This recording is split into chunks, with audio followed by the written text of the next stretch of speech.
My name is Sophia. I'm 42 years old, and for 10 years I lived under the suffocating control of a narcissist who decided everything for me: how I dressed, who I spoke to, what I could do, and what I couldn't.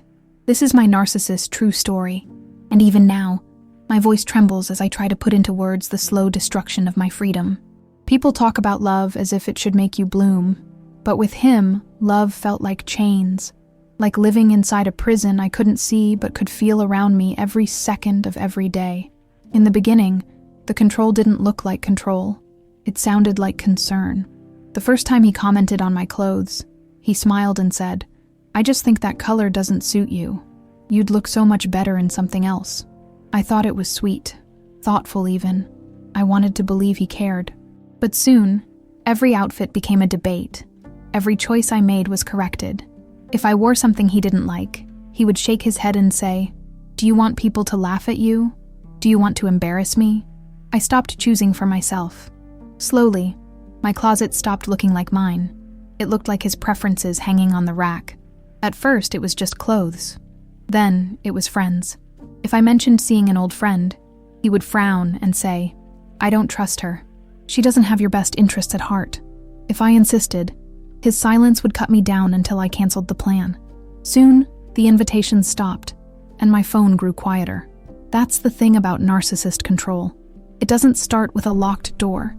It starts with suggestions, comments, subtle manipulations that make you doubt your own choices. And before you realize it, your world has shrunk down to whatever he allows you to have. He didn't have to scream to make me obey. Sometimes all it took was a look, that cold, sharp glare that said more than words ever could. I knew what it meant. Stop talking.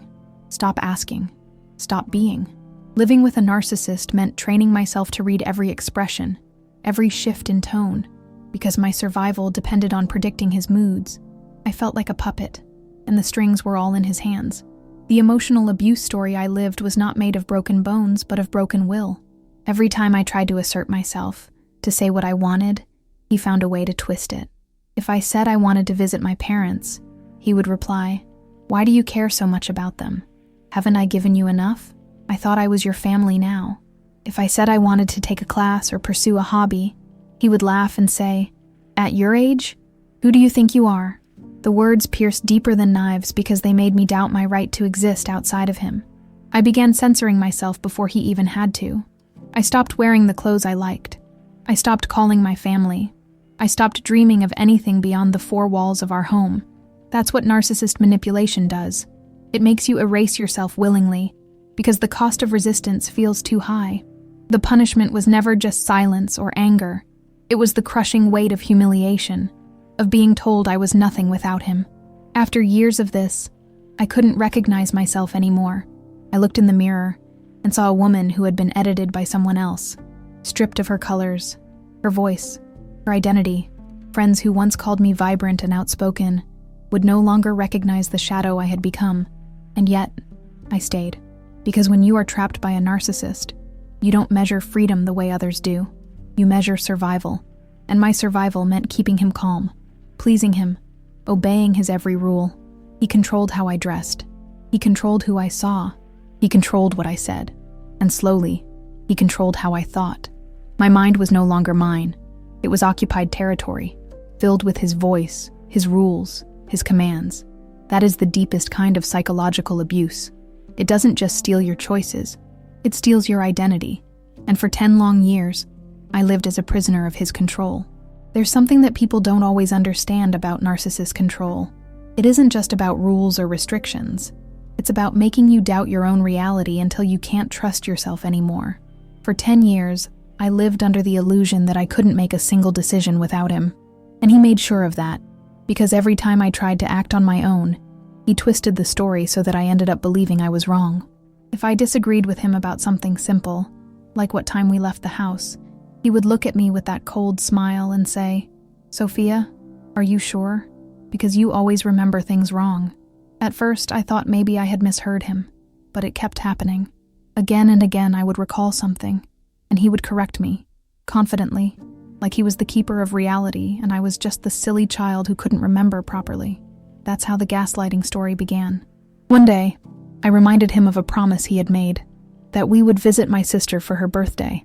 I had written it down. I knew he had agreed, but when I mentioned it, he snapped. "I never said that. You're making things up again. You really need to see someone, Sophia. Your memory is getting worse." And just like that, I doubted myself.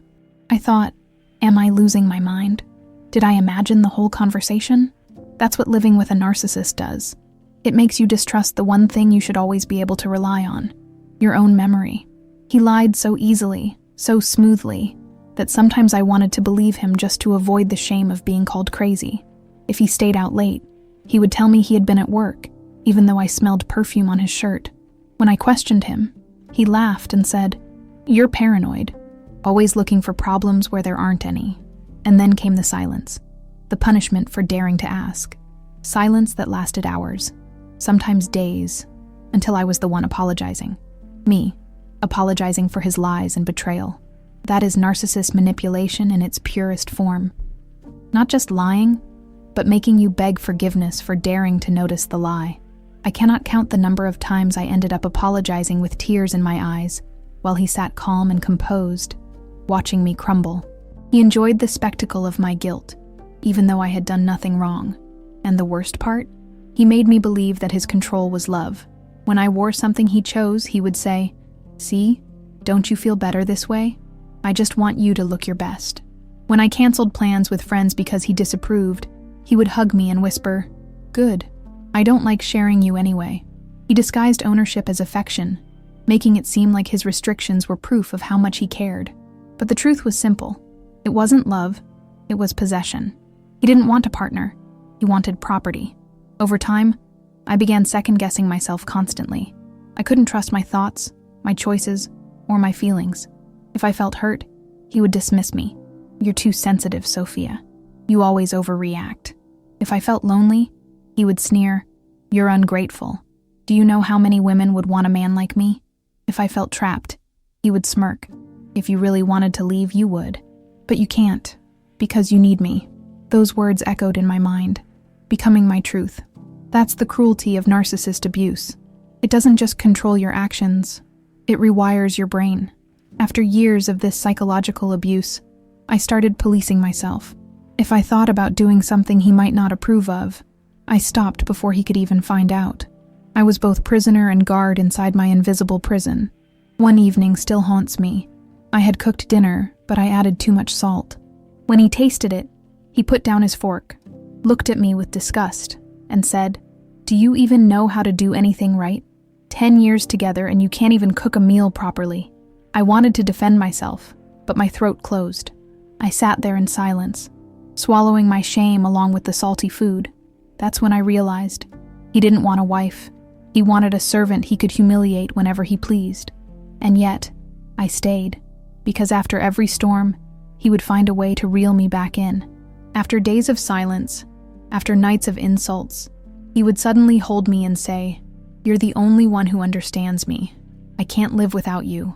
Those crumbs of affection felt like oxygen after suffocation. I convinced myself that if I just tried harder, obeyed more, stayed quieter, he would go back to the man who held me. But that man never existed. It was always the same narcissist control disguised as toxic love. The gaslighting became so effective that I no longer trusted my own emotions. If I felt sad, I asked myself, am I just being dramatic? If I felt angry, I thought, maybe I misunderstood. If I felt broken, I told myself, it must be my fault. That is what it means to be trapped by a narcissist. You no longer need chains, because the prison lives in your own head. 10 years of this made me lose my voice. I don't mean literally, but emotionally. I stopped expressing opinions, stopped sharing dreams, stopped making choices. I existed only within the boundaries he allowed. My life wasn't mine anymore. It was his, shaped and controlled by his rules. And that loss of identity was the deepest wound of all. The escalation didn't come all at once. It crept in slowly, like poison in the bloodstream.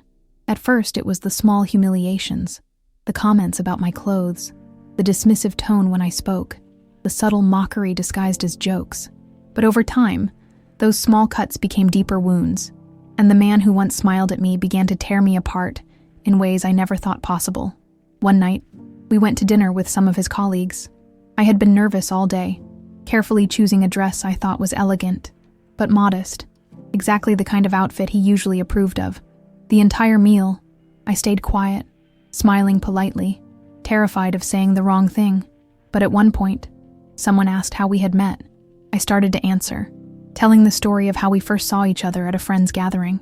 Before I could finish, he cut me off with a smirk and said, "Sophia loves to exaggerate. She always makes things sound bigger than they are." The truth is, she was desperate, and I felt sorry for her. Everyone at the table laughed uncomfortably. My face burned with shame. I wanted to disappear. That was his way.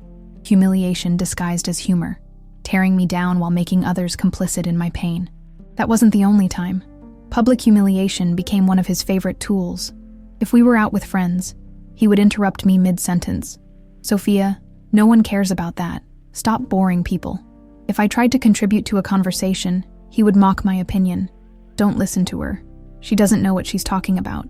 These moments chipped away at me until I stopped speaking in public altogether. I became silent not only at home, but everywhere. My voice disappeared because he trained me to believe it had no value.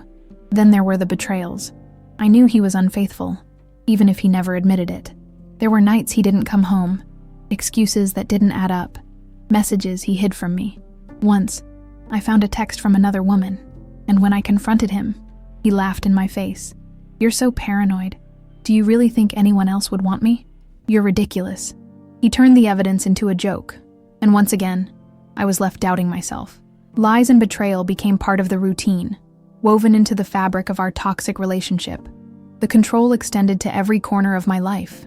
If I wanted to spend money on myself, he would sneer, "Why waste money on you? You don't even look good in what you buy."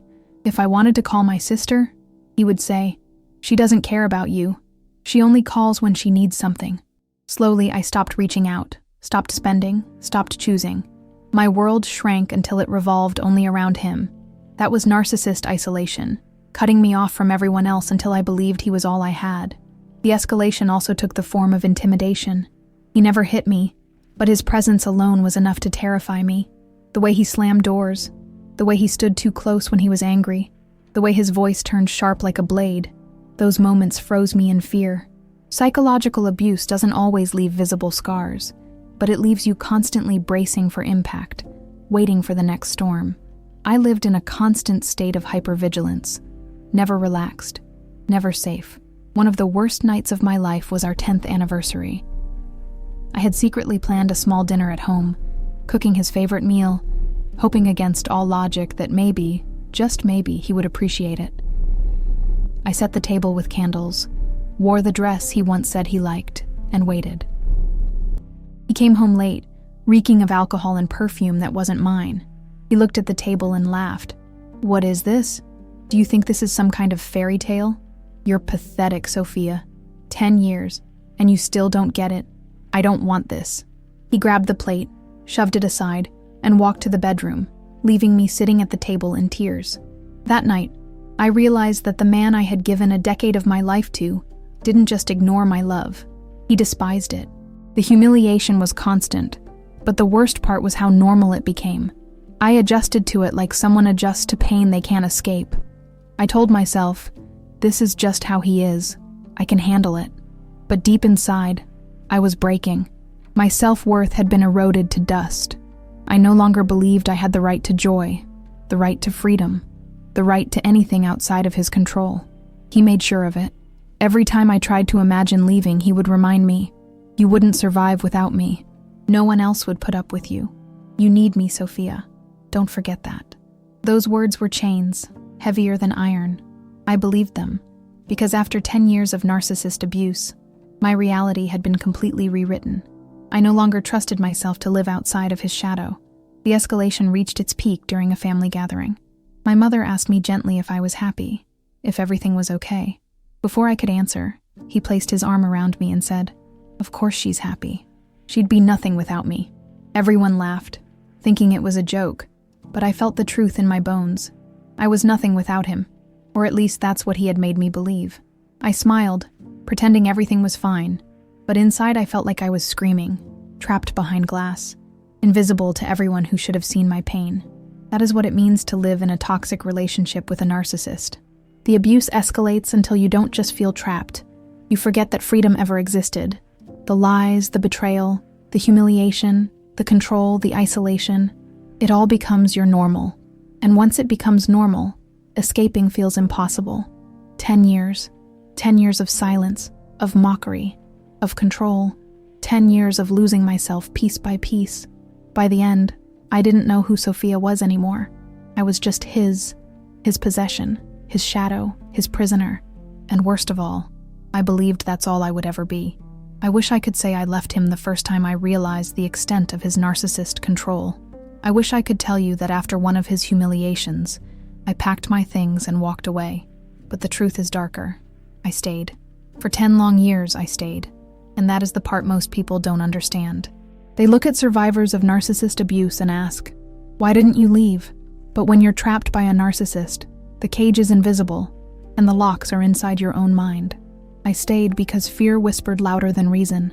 I feared the unknown more than I feared his anger. He told me again and again, "No one else will ever love you, Sophia. You're too much, too difficult, too broken." And I believed him. His words weren't just insults. They became my reality. The trauma of psychological abuse is that you don't need chains or threats to keep someone prisoner. You only need their belief that they cannot survive without you. Shame kept me silent. How could I face my family and admit the truth, that I allowed a man to control what I wore, who I spoke to, what I did with every moment of my life? How could I confess that I had become a shadow, that I had traded my voice for the illusion of love? I thought they would judge me, call me weak, tell me I deserved it. So I smiled in front of them, pretended I was happy, and returned home to the invisible prison I couldn't escape. Hope kept me waiting. Every time he gave me a crumb of affection, every time he touched my hand after days of silence, every time he whispered, "You're the only one who understands me," I believed maybe things would change. I told myself, if I try harder, if I obey better, if I don't upset him, maybe he'll love me the way I love him. That hope was a leash around my neck, pulling me back every time I thought about breaking free. There were days I fantasized about leaving.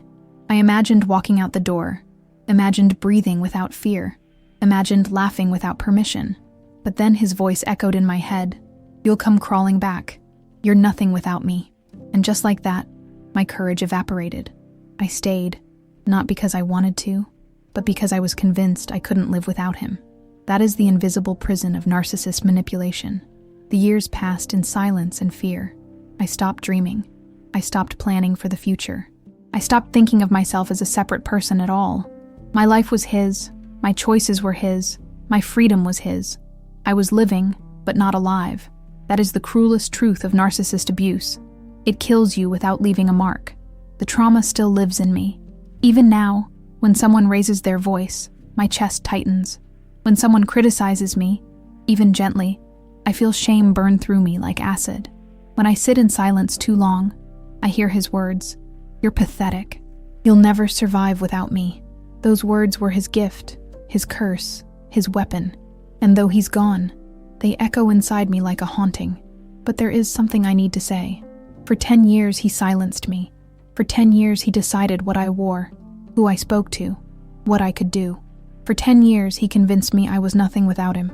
But today, as I speak this narcissist confession out loud, I am reclaiming something he tried to erase. My voice.